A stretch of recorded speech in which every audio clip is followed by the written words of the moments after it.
News 13's Mark Jenkins is live at the Harp and Celts on Magnolia Avenue. And Mark, this had to be an unforgettable experience for the people inside.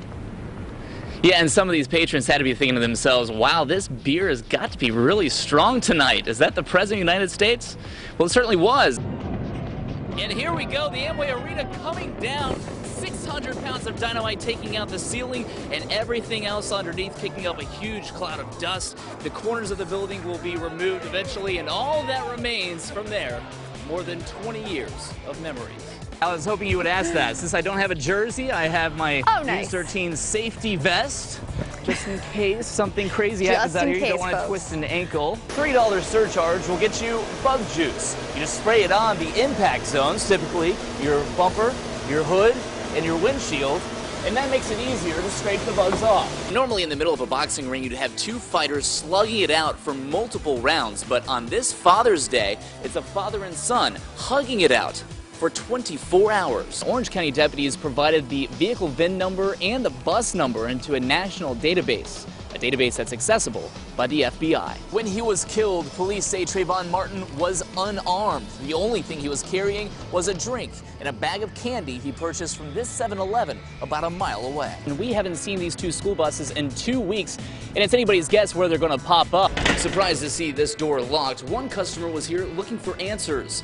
He told me off camera he filed his taxes here in January.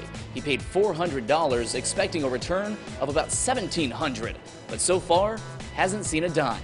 When the first deputy arrived on the scene, he considered this package suspicious, and justifiably so. It had the letters TNT written on the front, but what he didn't see was the words Team in Training on top of the cooler. But despite the Libya attacks, much focus is still on Saudi Arabia and Iran. Things are contained at the moment, but if the two exchange fire, that could drive the market well above record levels. Hurricane Irene not only kicked up the surf, but spit out hundreds of these. Check them out, massive jellyfish, bigger than the size of my hand. And don't let them fool you. While they lay here prone in the sand, they can still sting you.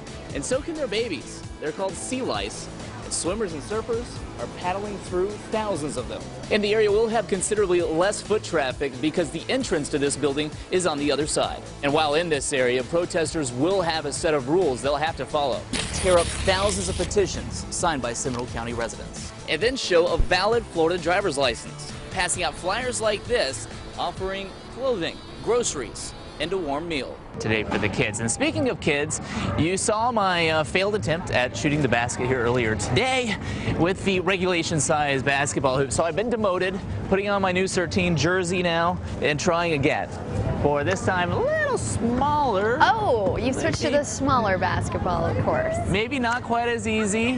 Hopefully the wind isn't as much of a factor this time as it was last time. Oh, I gotta stand back too. There's a line back here. It makes it even harder. I forgot. Man.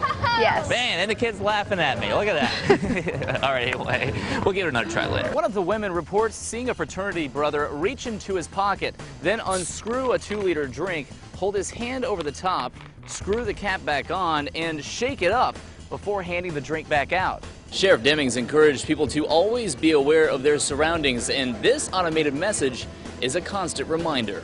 Your attention, ladies and gentlemen. For the safety and security of the traveling public, please do not leave luggage unattended at any time. Pilots say it takes a special kind of person to be able to climb back into the cockpit just one day after their comrade is killed in a fiery crash.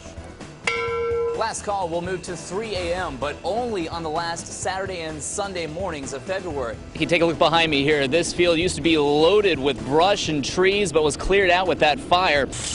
But before the city will turn the water on, people living in unincorporated Seminole County will have to sign one of these. It's a petition, and it gives Castleberry the right to annex your property if and when lawmakers decide to expand city limits. What is going to be in the future for Orlando? Do we get the All-Star game sometime down the road? There's been discussion that we would get back in the rotation. But Burkhead's neighbor wasn't so fortunate. All kinds of brush had grown over this fence, which served as a fuel line, carrying the fire from the backyard all the way up and eventually catching this home on fire. Fortunately, the fire was isolated to the laundry room, destroying this dryer here, but the smoke spread through that vent and into the dorms next door, where more than 100 men were asleep. Once out the back window, police believe Willie took Wanda into the woods. Now that means that they would both have to get over 2 different fences. You can see the damage to the second fence there. Police say that they searched this area throughout the evening, but still didn't find either person. Willie finally let her go, but it was along the side of the street and she had to walk home all by herself. Now, News 13 was the only news crew here when she arrived at about 9 o'clock this morning. Quinco repaired the field lights after somebody ripped the copper out of 17 different light posts. It's a job that would have cost about $19,000. Quinco made the repairs for free. The suspects tried to force their way inside. The homeowner wasn't having it though. He slammed the door shut, but the suspects shot through the door. You can see the 2 different bullet holes. One of those gunshots hit the homeowner inside. You can see the door has been knocked down, and we're told by some of the people who live in this area that kids just run through here all the time. This is one of those buildings right here. You can see that the carpet has weeds growing through it. Yeah, well, the answer to all that stinky smoke you're smelling in Orlando is really right behind me here on these signs. You can see the caution, smoke ahead, warning motorists. Now take a look. This tangerine is just covered with frozen water, but on the inside, it's perfectly fine. Now, these irrigation systems are utilized not just to protect the fruits, but especially the trees. We cut into an orange here, and you can see that there's plenty of juices still inside. Take a shot at a regulation-size hoop, and people not tall enough to dunk had an opportunity to go even higher than the hoop on this rock climbing wall. Of course, the good news here is that these cold temperatures only supposed to last a couple of days. Central Florida Fair supposed to stick around all week. We're in Orange County. Mark Jenkins, News 13. Either way, at least at the end of the night last night, they went home with quite an interesting story to tell. Mayor Buddy Dyer as he heads over to the Amway Center a little bit later this morning for the State of the Downtown address, that happening at 11:15 this morning. For now, we're reporting in Lake Eola. Mark Jenkins, News 13.